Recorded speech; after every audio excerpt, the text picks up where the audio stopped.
Welcome to BigCountryPreps.com. I'm Evan Wren, and this is our Countdown to Two-A-Days series, our daily look at an area football team and the key questions we're going to be answering about that team in our Saturday, August 14th preseason preview here at Big Country Preps. I'm with my partner, Dan Youngblood, via Zoom, and tonight, Dan, it is the Ballinger Bearcats.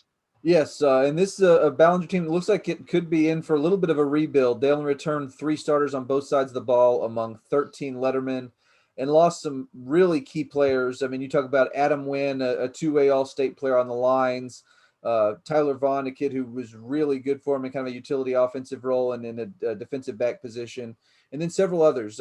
Weston Rolwitz comes to mind, one of the area's best receivers. They've lost some really key players from a team that won 10 games last year. So I think this could be the type of season that kind of tests the program that they have there, that Coach Chuck Lipsey has built there. They've been very competitive his entire time.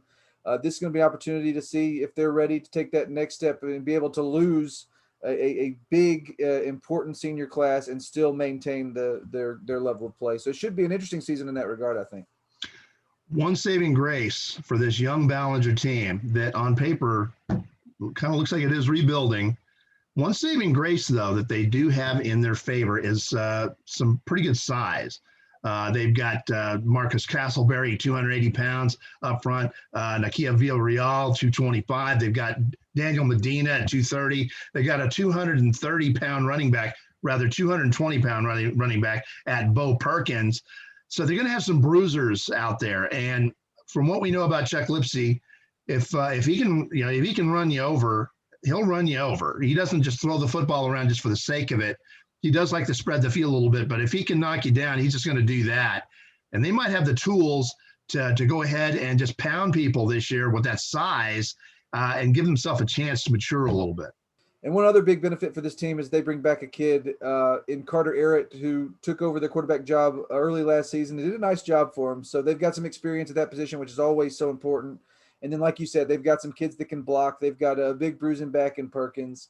And then you mentioned Villarreal. He was one of the area's top defensive linemen last year. So he's a guy you can build the defense around. So some question marks, but they're going to have some reinforcements from a 5-4 JV team. So some kids who have been competitive.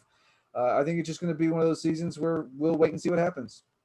All right, let's take a quick look at the Ballinger schedule. A couple of real tough ball games in that non-district portion. They're going to be starting the season off against a defending state champion team from Jim Ned, who's going to remember their only loss last year. The only loss that Jim Ned had was against Ballinger in their season opener. So we'll see what kind of mood that the Indians show up in. I'm guessing they're going to remember it. There's another real tough ball game that Ballinger has. That's going to be at home against Llano in week 5. In the middle of that, Breckenridge, Colorado City, and Clyde, all on the road. All 3 of those ball games are on the road. I think that they could bring some challenges of their own. It's a challenging schedule overall, I think, for Ballinger, and we'll get them ready for whatever playoff run that they do have.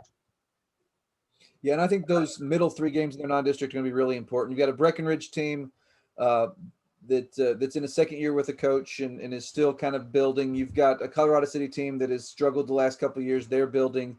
And then a Clyde team with a new coach. So there's some opportunities there. I think you want to get at least, 1 or 2 wins there to get some momentum heading into district, which will open up against Brady, followed by San Angelo, Grape Creek, Ingram Moore, Bangs, and Sonora. So a tough schedule, but should be fun to watch. But I'll say this. I don't believe that this district is very strong overall from top to bottom. I think that this is a district that, even though Ballinger is rebuilding, I think they could still potentially be district champions here, because this isn't the stoutest district in the world. Now, we've been talking about what we think the game of the year is on this one. I think there are 2 key games for Ballinger on this one. What do you think? Yeah, I think their last 2 games on their schedule are both going to be important. You've got Bangs, you've got Sonora. I think those are going to be their toughest games in district, with the potential exception of Brady right off the bat. Brady's usually tough defensively. That could be and it's a rivalry game, so you expect it to be competitive. But to me, it's Bangs and Sonora. If you're going to win a district title, I think those are the 2 teams it's probably going to go through. And even though Bangs is lost a lot of talent from last year, they've kind of built a little bit of a program. We'll see what they can do as well. And then Sonora is one of those programs that you expect to be in that mix as well. So I would say those two games are at the end. Yeah, I think Ballinger's a clear favorite in their first 3 ball games. And the Brady game, which might end up being tough, is at least at home. And I think that they'll be in a good position to go into those final 2 ball games. Still in a position, even if they drop one of their first 3, they can still, fight for a district championship if they get upset in their first 3 ball games by knocking off Bangs and Sonora. It's still going to be there, and I think it's the chances there. Sonora concerns me because Sonora's got a lot of talent back, so we'll see. But at least that one is at Ballinger. I mean, the one good thing I think is that you've got an opportunity there right off the bat in district to build some momentum. We talked about that really tough game against Llano there at the end of non-district. You get that bye week, and then you have a chance, really 3 winnable games. The Brady game, like I said, is a rivalry game. It'll probably be competitive, but that's one I think that Ballinger can and may end up at that point saying they should win. And then you got Grape Creek and Ingram, more teams I think they should beat. And then if you start 3-0 in district, all of a sudden you start building some momentum and start feeling pretty good about yourself and kind of viewing yourself as a district favorite. So that should be interesting. All right, that's just about going to wrap things up with tonight's episode of the Countdown to Two-A-Days series, the Ballinger Bearcats. But we want to remind you that on Saturday, August 14th, we're going to be answering all the key questions about Ballinger and every other team in the Big Country Preps coverage area in our preseason preview. So jump in and subscribe. No media source is going to be more thorough or more accurate. Nobody's going to beat us. In the meantime, thank you for joining us for this episode of our Countdown to Two-A-Days series. And make sure you tune in again tomorrow when we will be featuring the Bangs Dragons here at BigCountryPreps.com.